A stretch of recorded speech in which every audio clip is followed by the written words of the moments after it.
شروع اللہ کا نام لے کر جو بڑا مہربان نہایت رحم والا ہے۔ سورج کی قسم اور اس کی دھوپ کی، اور چاند کی جب وہ اس کے پیچھے چلے، اور دن کی جب وہ اسے روشن کر دے، اور رات کی جب وہ اسے چھپا لے، اور آسمان کی اور اس ذات کی جس نے اسے بنایا، اور زمین کی اور اس ذات کی جس نے اسے پھیلایا،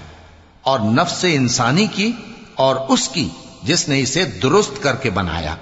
پھر اس کو بدکاری سے بچنے اور پرہیزگار بننے کی سمجھ دی